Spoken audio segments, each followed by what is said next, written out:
Pergunta Meir Levy, que responde: um povo de temperamento extremo amara impetuosamente. E Israel é a história de um povo e de um lugar unidos, separados, sempre e sempre. E um drama de amantes separados e unidos novamente é mais romântico do que a história dessa gente em sua terra natal. Passam pela prova de guerras, peste, exílio, sofrem sedução exagerada, opulência e prazer, e ainda assim permanecem fiéis em seu seio, um pelo outro, incessante, tentando efetuar a reunião, e finalmente aconteceu. Mas não podem ignorar, amados, a história moderna de Israel é a figura impoluta de Teodoro Herzl, idealista, sonhador, visionário, que também traçou os planos para a redação política de seu povo. Nascido em 2 de maio de 1860, em Bucareste, estudou direito em Viena. Ele dedicou-se ao jornalismo, à literatura, exercendo as funções de correspondente em Paris, da Neue Freie Presse de Viena, de cuja parte literária foi redator por toda a sua vida. Estadista nato, embora em seu estado sem estado, sem povo organizado, Herzl penetrou fundo no problema judaico e buscou avidamente a sua solução em seu livro O Estado Judeu e Registro. A questão judaica existe, é um pedaço da Idade Média, desgarrado em nosso tempo, da qual, com a melhor vontade do mundo, os povos civilizados não se poderiam desembaraçar. A questão judaica existe por toda a parte onde os judeus vivem, por menor que seja o seu número. E acerca da Palestina, é a nossa pátria histórica. Esse nome por si só seria um toque para reunir poderosamente e empolgante para o nosso povo. Por ocasião da transladação do resto mortal de Herzl e Viena para Israel, em 1949, o poeta Brás Kopsin escreveu uma poesia. Os ossos secos. Conscientemente ou não, Teodoro Herzl teve muito a ver com a profecia de Ezequiel 37. Esse capítulo, Deus mostra como Israel, ao final dos tempos, seria novamente recolocado em sua própria terra. Antes, porém, de nos determinados análises desse capítulo, vejamos o que outros profetas registraram. Veja Isaías 11:12, fala sobre a restauração de Israel. Jeremias 31:10. Amós 9:14. No capítulo 37 de Ezequiel, o vale significa mundo. Os ossos indicam o povo de Israel. E as sepulturas apontam para as nações. O verso 1 ao 5 do capítulo 37 de Ezequiel. No verso 11 temos uma época para o cumprimento desta profecia. O tempo desse lamento e do reconhecimento por parte dos judeus de sua triste e desesperadora condição teve início a partir de 1871, quando uma grande onda de prógons exterminou dezenas de milhares deles em centenas de municípios na Europa. Os massacres continuaram rotineiros até 1921. A ordem dos eventos, verso 7, capítulo 37. As notícias acerca da organização de um movimento capaz de conduzir os judeus à sua antiga pátria, levadas todas as comunidades israelitas no mundo, soaram uma claridade de esperança. Prossegue dizer que é um barulho de ossos que batiam contra os ossos e se ajuntava cada um seu osso.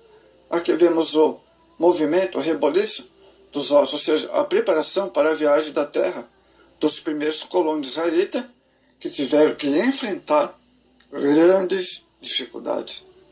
O ajuntamento dos ossos vem ocorrendo como se segue. Em 1917, ano da proclamação de Balfour, havia 25 mil judeus na Palestina. esse número aumentou para 83 mil em 1922 e para 300 mil em 1925, o ano em que Hitler se fortaleceu na Alemanha e não escondia o seu antissemitismo.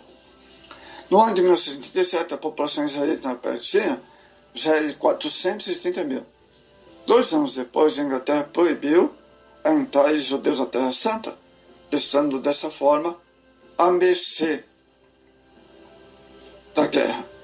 Em 1945 havia 500 mil. E 3 anos mais tarde, quando Israel proclamou sua independência, o número chegava a 800 mil. Em 1956, já era 1.900.000, quando ocorreu a Segunda Guerra Árabe-Israelense. Em 1967, eram 2.800.000. Em 1973, eram 3.300.000. Em 1983, mais 4 milhões. E no final de 1998, cerca de 6 milhões. Amados, o verso 8 agora, o capítulo 37. Os tendões, nervos, indicam alianças políticas militares. O nascimento da língua hebraica, a recuperação econômica, principalmente através do kibbutz, vem da mesma raiz do verbo hebraico congregar, usado por Jeremias no versículo 10, no capítulo 31 de seu livro. A proclamação de Balfour. O retorno dos judeus à sua terra começou precariamente no século XIX, em consequência dos horrores pródigos praticados livremente contra esse povo nos guetos de centenas de cidades. Cada grupo de migração era conhecido como subida, extraída, da expressão bíblica, subindo para Jerusalém. Amados, proclamação de independência de Israel. Apesar de todos os sofrimentos por esse povo passou israelita entre as nações, muitos judeus discordaram da criação do Estado de Israel. Entre eles o famoso físico Albert Einstein. Em 1938, ele expressou seus temores diante do crescimento do nacionalismo judaico. Amados, esse aspecto espiritual do povo israelita não poderia estar ausente na Declaração da Independência, lida na nação em 14 de maio de 1948. No mesmo dia em que os britânicos deixaram o país e as nações iniciaram ali uma guerra oficial contra o Estado Novo. Mas, e assim por diante, amados. Cumpriu-se a profecia após tomar conhecimento da criação do Estado de Israel, em 1948, os dirigentes emitas organizaram um grande êxodo da Arábia para a Palestina. Amados, o deserto floresce. Foi em circunstâncias mais adversas que várias comunidades judaicas se instalaram na Terra Santa, principalmente a partir do final da Primeira Guerra Mundial, realizando as duras penas. O sonhador Theodor Herzl, um dos mais destacados pais da moderna nação de Israel. Através de congressos sionistas internacionais, os israelitas discursaram, lançaram base da futura pátria, muito embora a Inglaterra adotasse uma política diferenciada, mas assim então se cumpre, amados. A nação de Israel foi novamente ajuntada. Que maravilha, né? Que maravilha ver que Ezequiel 37 cumpriu-se. Israel hoje é uma nação, é um país. Então, nos admira, amados, que maravilha saber que Deus tem um plano com Israel.